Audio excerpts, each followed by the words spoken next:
जय हिंद दोस्तों। अगर आप आर्मी, डिफेंस या सीएपीएफ में जॉब करते हैं और आप अपना आईटीआर खुद फाइल करना चाहते हैं तो यह वीडियो आपके लिए बहुत ही इम्पोर्टेंट और हेल्पफुल होने वाली है, क्योंकि इस वीडियो में मैं कवर करने वाला हूँ step by step process ITR filing करने का तरीका। तो नए देर करते हुए इस वीडियो को स्टार्ट करते हैं। तो आपने क्या करना है, अपने मोबाइल फ़ोन का क्रोम ब्राउज़र ओपन करना है। क्रोम ब्राउज़र ओपन करके उसमें सर्च करना है इनकम टैक्स, या www.incometax.gov.in को भी सर्च कर सकते हो, या डायरेक्टली इनकम टैक्स लिखने से भी उसकी फर्स्ट वेबसाइट आ जाएगी। तो इस तरह से उसकी फर्स्ट वेबसाइट आ जाएगी इनकम टैक्स की, उसके ऊपर आपने क्लिक करना है। जब आप इनकम टैक्स की फर्स्ट वाली वेबसाइट पे क्लिक करोगे तो आप इनकम टैक्स पोर्टल पे आ जाओगे, इनकम टैक्स की वेबसाइट पे आ जाओगे। इस तरह की आपको वेबसाइट का पेज दिखाई देगा। इसमें आपको दिखाई दे रहा होगा ये वाला ऑप्शन है, ये वाला ऑप्शन। यहाँ से आपने क्या करना है, इसको लॉगिन करना है। तो इस पे जब आप क्लिक करोगे, क्लिक करने के बाद आपके पास दो ऑप्शन आएंगे, एक रजिस्टर का, एक लॉगिन का। अगर आपने पहले से अकाउंट नहीं बनाया हुआ है तो आप रजिस्टर कर लेना। रजिस्टर करने के लिए आपके पास पैन कार्ड होना चाहिए, आधार कार्ड होना चाहिए, आपका अकाउंट, बैंक अकाउंट और नंबर होने चाहिए, आईएफएससी कोड, और आपके मोबाइल नंबर और ईमेल आईडी। ये चीज़ें आपके पास होनी चाहिए। इसके थ्रू आप अपने को रजिस्टर कर लेना। रजिस्टर, मेरा अकाउंट ऑलरेडी रजिस्टर है तो मैं लॉगिन पे क्लिक कर लेता हूँ। जब आप लॉगिन पे क्लिक करोगे तो आपको एक नेक्स्ट पेज ओपन होगा। यहाँ से उस पे जाके आपने क्या करना है, अपना यूज़र आईडी, जो आपका पैन कार्ड नंबर होते हैं वो आपकी यूज़र आईडी होती है, वो आपने इंसर्ट करने हैं। तो जब आप लॉगिन पे क्लिक करोगे तो इस तरह से आपका पेज, नेक्स्ट पेज ओपन हो जाएगा। यहाँ पे सबसे ऊपर में आपको दिखाई दे रहा होगा इंटर योर यूजर आईडी। तो इसमें क्या करना है, अपने जो पैन कार्ड नंबर है वो इंसर्ट करना है, और इंसर्ट करके कंटिन्यू का ऑप्शन अनेबल हो जाएगा, उस पर क्लिक करना है। और तो मैं अभी यहाँ पे अपने यूजर आईडी इंसर्ट कर लेता हूँ। तो इस प्रकार जब आप अपने पैन नंबर इंसर्ट कर दोगे तो यहाँ से कंटिन्यू का ऑप्शन अनेबल हो जाएगा। आपने वो एक चेक बॉक्स दिखाई दे रहा है, इसके ऊपर आपने क्लिक करना है और अपना पासवर्ड यहाँ पे इंसर्ट कर देना है। तो चलो मैं अपना पासवर्ड यहाँ पे इंसर्ट कर देता हूँ। पासवर्ड इंसर्ट करने के बाद आपने कंटिन्यू पे क्लिक करना है, और जब आप कंटिन्यू पे क्लिक करोगे तो आप इनकम टैक्स पोर्टल के होम पेज के ऊपर आ जाओगे। तो इनकम टैक्स पोर्टल के आप क्या हुआ, इनकम टैक्स पोर्टल के होम पेज के ऊपर आ गए हो। यहाँ से आपको दिखाई दे रहा होगा फाइलिंग नाउ का एक ऑप्शन दिखाई दे रहा होगा, एक रिज्यूम का ऑप्शन दिखाई दे रहा होगा, बट आपको फाइल नाउ का ही ऑप्शन दिखाई देगा। तो आपको फाइल करने से पहले मैंडेटरी चीज़ें याद कर लेना चाहिए। मतलब आपको फाइल करने से पहले ध्यान में रखने वाली बात यह है कि आपका जो फॉर्म 16 है, जो आपका एम्प्लॉयर ने आपको प्रोवाइड किया है, वो, उसके बाद आपके पास फॉर्म 26 एएस का और एआईएस का डाटा मैच होना चाहिए। अगर आपका ये मिसमैच है तो पहले आप उसको ठीक करवाइए, उसके बाद ही आप इनकम टैक्स रिटर्न फाइल करिए। अगर आपका मैच है तो आप आईटीआर फाइल कर सकते हो। सबसे पहले हमने क्या करना है, जो थ्री डॉट्स ये आपको दिखाई दे रहे हैं ऊपर में, यहाँ पे ये थ्री डॉट्स, इसके ऊपर आपने क्लिक करना है और यहाँ से आपके फॉर्म 26 एएस और एआईएस को डाउनलोड करके चेक करना है। तो जब आप थ्री डॉट्स पे क्लिक करोगे, आपने क्या करना है, ई फाइलिंग पे क्लिक करना है। ई फाइलिंग पे क्लिक करने के बाद इनकम टैक्स रिटर्न, और इनकम टैक्स रिटर्न पे क्लिक करने के बाद आपने यहाँ पे नीचे में दिखाई दे रहा होगा व्यू फॉर्म 26 एएस, और नीचे में दिखाई दे रहा होगा एआईएस। तो इनको दोनों को हमने डाउनलोड करना है। तो चलो हम 26 एएस को चेक कर लेते हैं। सबसे पहले आप 26 एएस के ऊपर हम क्लिक करेंगे। क्लिक करने के बाद 26 एएस पे क्लिक करेंगे। क्लिक करने के बाद आपको नेक्स्ट पेज रीडायरेक्ट हो जाएगा, नेक्स्ट वेबसाइट के ऊपर आप चले जाओगे। वहाँ पे जाके आपने अपना असेसमेंट ईयर सेलेक्ट करना है और अपने HTML में डाउनलोड कर लेना है। तो सबसे पहले नीचे में आपको ये एक चेक बॉक्स दिखाई दे रहा होगा, एक, इसको ऊपर आपने क्लिक करना है। जब आप चेक बॉक्स पे क्लिक करोगे तो यहाँ से परस्यूट पे क्लिक कर देना। क्लिक करने के बाद ये वाला जो ऑप्शन दिखाई दे रहा है व्यू 26 एएस स्टेटमेंट, इसके ऊपर आपने क्लिक करना है। जब आप इस पर क्लिक करोगे तो आपके सामने इस तरह से फिर नेक्स्ट पेज ओपन हो जाएगा। यहाँ पे आपने क्या करना है, सबसे ऊपर में असेसमेंट ईयर जो आपका दिखाई दे रहा है, इसमें से आपने सेलेक्ट करना है असेसमेंट ईयर आपका 26-27। देखो, आपका फाइनेंशियल ईयर से एक साल आगे चलता है असेसमेंट ईयर हमेशा। तो अभी जो हम फाइनेंशियल ईयर 25-26 का आईटीआर फाइल कर रहे हैं तो हमारा असेसमेंट ईयर बनेगा 26-27।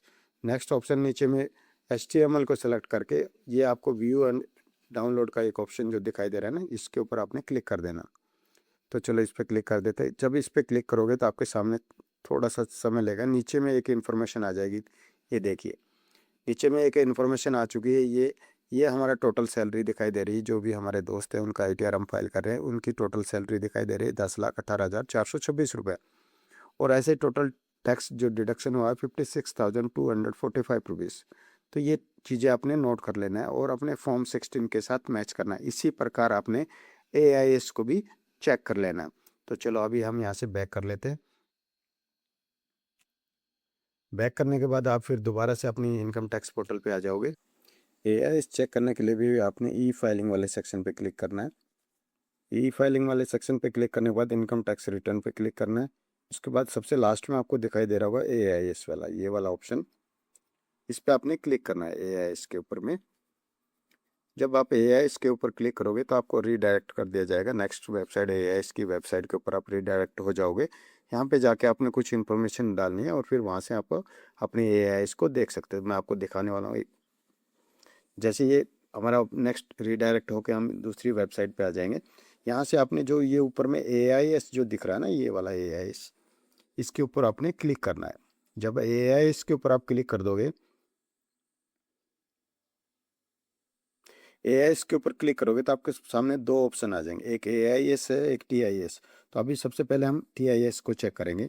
इसमें क्या है, जितनी भी हमारी इंफॉर्मेशन है, अमाउंट से संबंधित इंटरेस्ट है, ग्रोस सैलरी है, या आपको FD पे इंटरेस्ट मिला है, या पोस्ट ऑफिस में आपने जो FD करके रखा है उसके ऊपर इंटरेस्ट मिला, तो ये आपको सारी दिखाई देंगे। यहाँ पे देखिए सबसे पहले हमारी ग्रोस सैलरी दिख रही है, सेविंग बैंक का इंटरेस्ट दिख रहा है, इंटरेस्ट फॉर डिपॉजिट दिख रहा है, और purchase of security of mutual funds.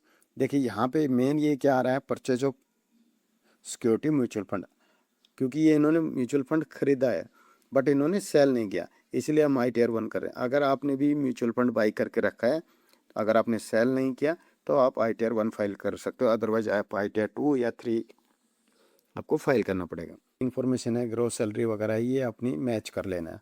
जितनी भी हमारी ग्रोस सैलरी की डिटेल्स हैं वो हम यहाँ पे, जो भी इंटरेस्ट वगैरह मिला है वो हम यहाँ पे राइट डाउन कर लेंगे और वो डाटा हमने वहाँ पे फिल कर देना है जो हमारी। तो इसी प्रकार आपने भी अपना AIS को चेक कर लेना है। जो हमारा ग्रोस सैलरी था वो इक्वल है, बराबर है सभी में। तो अभी हमने क्या करना है, फाइल नाउ के ऊपर क्लिक करना है। जब आप फाइल नाउ पे क्लिक करोगे तो आपके सामने इस तरह से एक नेक्स्ट पेज ओपन हो जाएगा। यहाँ पे आपने नेक्स्ट ऑप्शन आ जाएगा आपके सामने। देखिए यहाँ पे करंट ईयर जो असेसमेंट ईयर यहाँ पे ऑलरेडी सेलेक्ट है। अगर आपके सामने सेलेक्ट नहीं आता है तो ये ड्रॉप डाउन जो लिस्ट है यहाँ से आपने क्लिक करके यहाँ से आपने सेलेक्ट कर लेना है। तो सेलेक्ट करने के बाद नीचे में ऑनलाइन वाला प्रोसेस है, उसको सेलेक्ट करेंगे, कंटिन्यू पे क्लिक करेंगे। जब हम कंटिन्यू पे क्लिक करेंगे तो आपके सामने इस तरह से एक नीचे में स्टार्ट न्यू फाइलिंग बोल के एक ऑप्शन आ जाएगा। तो आपने उस पर इस वाले ऑप्शन पे आपने क्लिक करना है, स्टार्ट न्यू फाइलिंग पे। जब आप स्टार्ट न्यू फाइलिंग पे क्लिक करोगे तो आपके सामने इस तरह से नेक्स्ट पेज ओपन हो जाएगा। नेक्स्ट ऑप्शन आ जाएगा। सबसे पहले इंडिविजुअल अचीवर फॉर अदर्स, और हम जितने भी डिफेंस पर्सन बंदे जो भी हैं जो ITR फाइल कर रहे हैं वो सभी हम इंडिविजुअल ही हैं। और हर आदमी जो टैक्स पेयर होता है वो तकरीबन अपना इंडिविजुअल जो सैलरी पर्सन है वो इंडिविजुअल है। तो हम इंडिविजुअल है, कोई ऑटोमेटिकली बाय डिफ़ॉल्ट सेलेक्ट रहता है, इसको डिफ़ॉल्ट ही रहने देंगे और प्रोसेस पे क्लिक कर देंगे। प्रोसीजर पे क्लिक करेंगे। क्लिक करने के बाद अभी सबसे मेन इंपॉर्टेंट देखो, फॉर्म सेलेक्ट करने के लिए ITR 1, 2 और 4 के फॉर्म अवेलेबल हो चुके हैं। ITR 1, 2 और 4 फाइलिंग के लिए अवेलेबल हो चुका है। तो हमने क्या करना है, ITR 1 को फाइल करना है।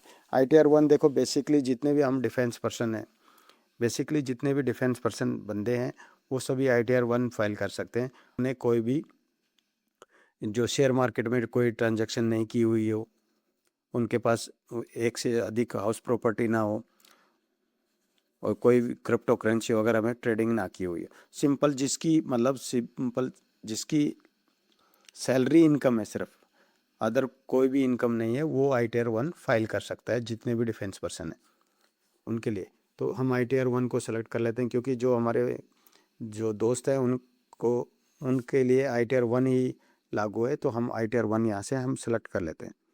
सेलेक्ट करने के बाद प्रोसीड कंटिन्यू ITR 1 के साथ हम चले जाएंगे। यहाँ से विद ITR पर क्लिक करके एक पॉपअप आएगा, इसको ओके कर देंगे। ओके करने के बाद लेट्स गेट स्टार्ट पे क्लिक करेंगे। तो जैसे आप क्लिक करोगे तो आपके सामने एक ऑप्शन आ जाएगा, ये आपसे पूछा जाएगा कि आप आईटीआर फाइल क्यों करना चाहते हो। तो इसमें से बहुत सारे ऑप्शन हैं, मैं फर्स्ट वाला ऑप्शन सेलेक्ट कर लेता हूँ कि taxable income more than basic exempt limit. First वाला ऑप्शन मैंने सेलेक्ट कर लिया। आप अपने हिसाब से जो भी आकर फर्स्ट वाला सेलेक्ट कर सकते हो, अदरवाइज यह सबसे लास्ट में जो आपको अदर का एक ऑप्शन दिखाई दे रहा है, आप उसको भी सेलेक्ट कर सकते हो और कंटिन्यू पे क्लिक कर देंगे। जब आप कंटिन्यू पे क्लिक करोगे तो आपके सामने एक पॉपअप आएगा, आपको पॉपअप दिखाई दे रहा है, उस पर आपने क्या करना है, ओके कर देना। ओके करने के बाद आपके सामने 5 टैब ओपन हो जाएंगे। इन पांचों टैब को आपने एक 1 बाय 1 करके कंप्लीट करना है। सबसे फर्स्ट में है आपके पर्सनल इन्फॉर्मेशन। इस टैब में आपकी क्या है, पर्सनल इन्फॉर्मेशन है। वो उस टैब को आपने चेक करके, अगर उसमें कोई मिसमैच आपको नज़र आता है तो उसको चेक करके ठीक कर लेना। तो हम फर्स्ट वाली टैब पे क्लिक करेंगे। फर्स्ट वाली टैब पे आप क्लिक करोगे तो सबसे ऊपर में आपका नाम, आपके मोबाइल नंबर, आपके डेट ऑफ बर्थ वगैरह ये सब यहाँ पे दिखाई दे जाएंगे।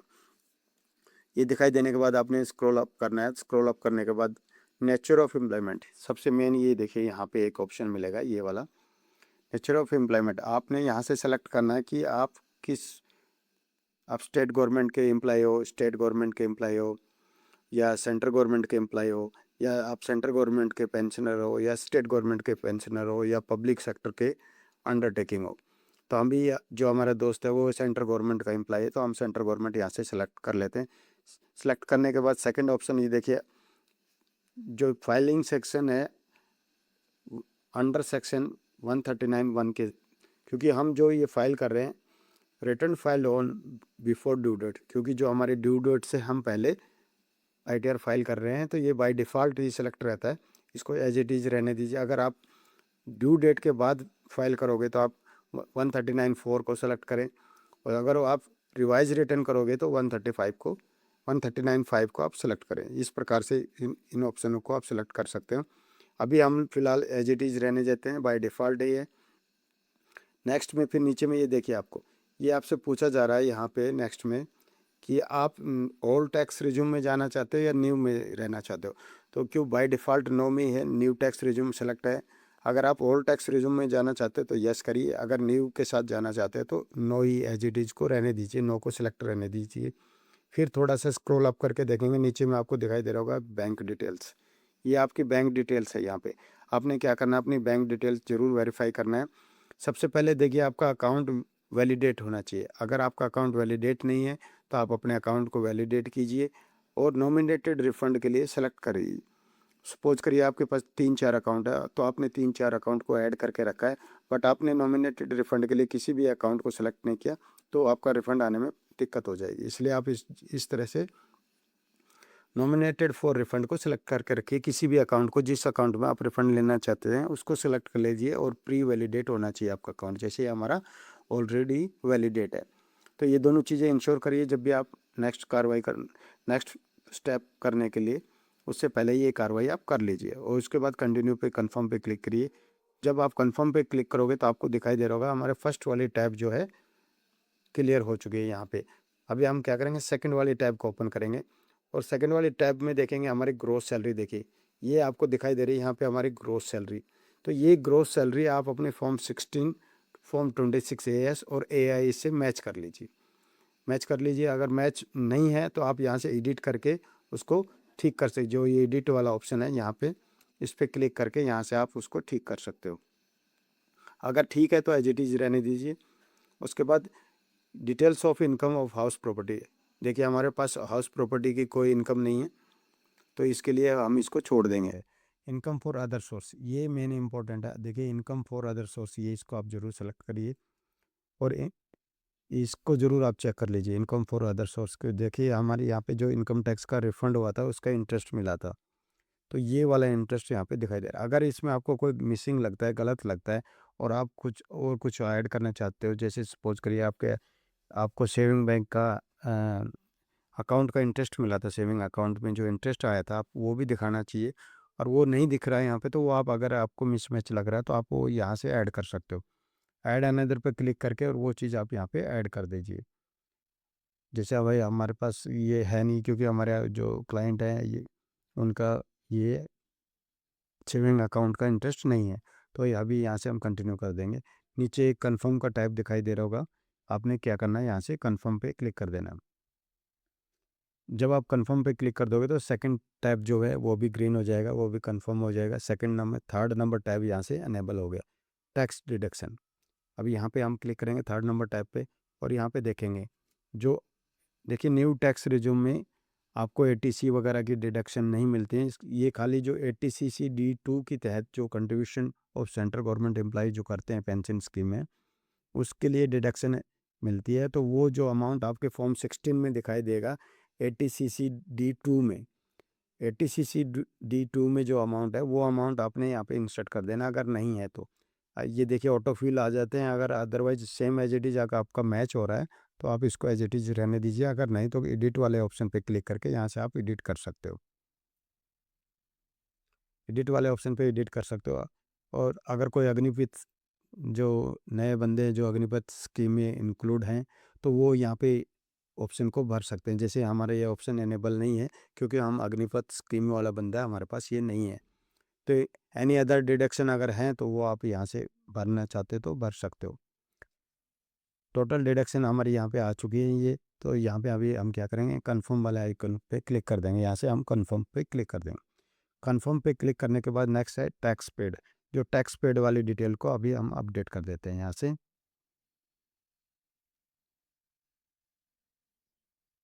तो आपने क्या करना है, टैक्स वाले आइकन पे जब क्लिक करोगे तो आपको इस तरह से नेक्स्ट टैब ओपन हो जाएगी। इस टैब में आपने कुछ नहीं करना। देखिए हमारा जो TDS कटा हुआ है 56,245 रुपये कटा हुआ है वो सही है। तो यहाँ से हम कंफर्म कर क्लिक कर देंगे। जब आप कंफर्म पे क्लिक कर दोगे तो नेक्स्ट फिर आपके लिए नेक्स्ट टैब अनेबल हो जाएगी। आपने verify your tax liability details पे आपने क्लिक करना है। जब आप इस डिटेल पे क्लिक करोगे तो आपके सामने दिखाई देगा आपकी ग्रोस टोटल इनकम, जैसे हमारे यहाँ पे शो हो रही है टोटल डिडक्शन। और ये देखिए हमारे यहाँ पे आपको क्या है 80 ये करके आपका माइनस हो जाएगा। तो टैक्स पेएबल टोटल इनकम हमारी बनी है 24,938 रुपीज़। ये हमारी टैक्सेबल इनकम बनी है टोटल। इस ये हमारे को यहाँ पे क्या करें, गवर्नमेंट ऑफ इंडिया ने 80 अंडर सेक्शन 87A के तहत रिबीट दी हुई है।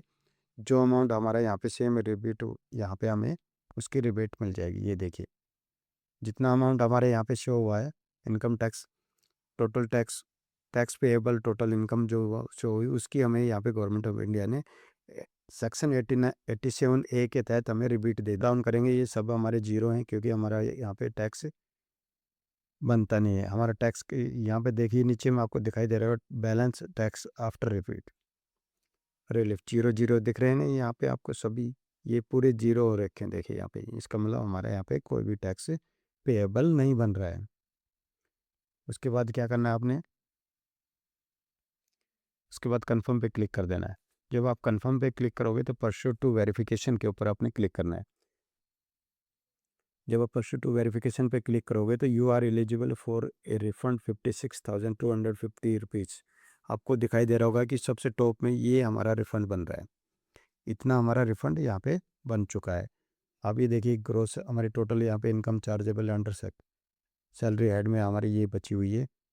और ऐसे करके आप यहाँ पे देख सकते हो हमारे इनकम ऑफ हाउस प्रॉपर्टी कुछ नहीं है। इनकम फॉर अदर सोर्स में हमारी ये आपको दिख रहा है, ये पे जो ये वाली इनकम है ग्रोस टोटल इनकम इतनी है। 80C के तहत कोई डिडक्शन नहीं है, 80CC में भी कोई डिडक्शन नहीं है, 80CC DD1B में भी कोई डिडक्शन नहीं है। ये देखिए 80CC D2 में हमारी डिडक्शन है, ये यहाँ पे आ रही है, ये ठीक है। उसके बाद आपने ये चेक कर लेना है अग्निपथ स्कीम में कोई नहीं है। ये इस प्रकार आपने सारी चेक कर लीजिए, जितने भी ऑप्शन आपने फिल किए हैं वो यहाँ पे शो हो जाएंगे। हमारे सब यहाँ पे जीरो है और टोटल टैक्सेबल इनकम आ रही है 8,49,380 रुपीज़ आ रही है। तो नीचे में आप जाएंगे फिर आप कैलकुलेट, यहाँ पे आपको दिखाई दे रहा होगा जो हमारी सेक्शन 87A के तहत हमें जो रिबीट मिली हुई है वो दिखाई दे रहा होगा। 87 के तहत हमें जो रिबीट मिली है 24,938 रुपीज़। और टोटल जो हमारा TDS कटा था 56,245 रुपीज़, ये देखिए यहाँ पे ये आपको दिख रहा होगा। तो यहाँ पे आपको दिख रहा होगा लास्ट में नीचे में रिफंड है, ये हमारा रिफंड बन रहा है 56,250 रुपीज़। उसके बाद आपने क्या करना है, अगर आपका टैक्स पेएबल बनता है तो आप यहाँ से अपना टैक्स को पे करिए, उसके बाद ही आप ITR को सबमिट करिए। अभी हमारा टैक्स पेएबल है नहीं, हमारा रिफंडेबल है। तो हमें अभी क्या करें, preview and submit your ITR पे क्लिक कर देंगे।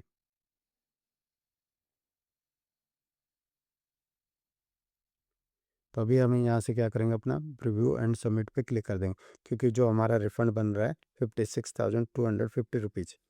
अगर आपका टैक्स पेएबल बनता है तो आप उसको पहले टैक्स को पे करिए, उसके बाद ही आईटीआर को सबमिट करिए।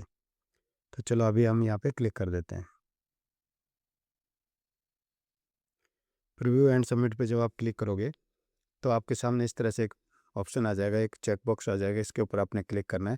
और क्लिक करने के बाद आपका जो प्लेस वाला स्थान जो दिखाई दे रहा है ना, ये वाला ऑप्शन आपको, ये वाला, यहाँ पे आप कहाँ से आईटीआर फाइल कर रहे हो, अपना लोकेशन यहाँ पे आपने मेंशन कर देना है। तो चलो मैं यहाँ पे मेंशन कर देता हूँ।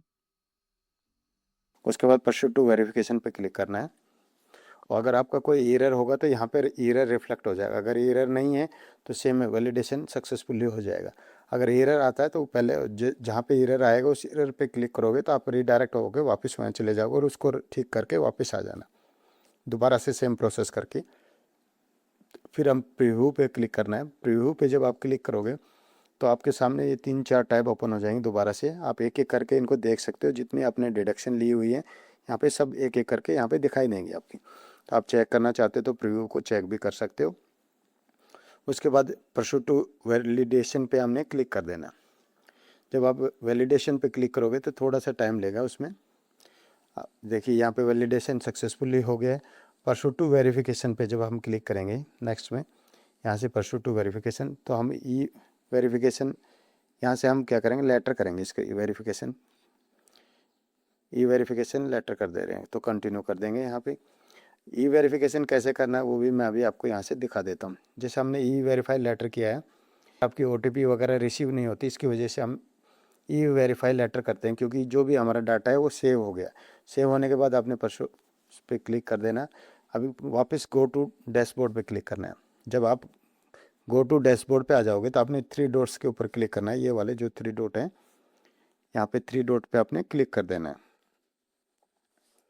जब आप 3 डॉट पे क्लिक करोगे तो ई फाइलिंग पे क्लिक करना है और ई फाइलिंग में इनकम टैक्स रिटर्न पे क्लिक करना है। और नीचे में ये आपको दिख रहा होगा ई वेरीफाई रिटर्न करके ना, इस वाले ऑप्शन से अभी हम क्या करेंगे, ई वेरीफाई कर देंगे। यहाँ पे देखिए, यहाँ पे ई वेरीफाई रिटर्न पे जब आप क्लिक करोगे तो क्लिक करने के बाद क्या करोगे, आप वो इसी पेज पर आ जाएगा जहाँ से हमने वेरिफिकेशन करना है। तो यहाँ पे ई वेरीफाई जो ऊपर लिखा हुआ है, ई वेरीफाई पे क्लिक करेंगे। और ई वेरीफाई करने के पास आपके पास कई ऑप्शन है।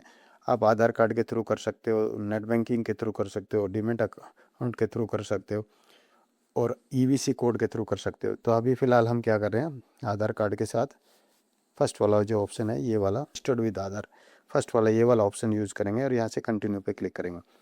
जब आप कंटिन्यू पे एक बार एग्री का ऑप्शन देगा, जनरेट आधार ओटीपी पे क्लिक करेंगे तो यहाँ पे क्या होगा, हमारे ओटीपी जनरेट हो जाएगी। ये देखिए हमारे पास ओटीपी सेंड हो गई है। अभी जो ओटीपी आएगी वो हमें यहाँ पे इंसर्ट कर लेते हैं। थोड़ा सा वेट करते हैं, ओटीपी आने दो, उसके बाद हम यहाँ पे इंसर्ट कर देंगे। तो यहाँ पे क्या करना है, अपने अपना आधार ओटीपी इंसर्ट कर देना है। तो चलो मैं अपना आधार ओटीपी यहाँ पे इंसर्ट कर देता हूँ।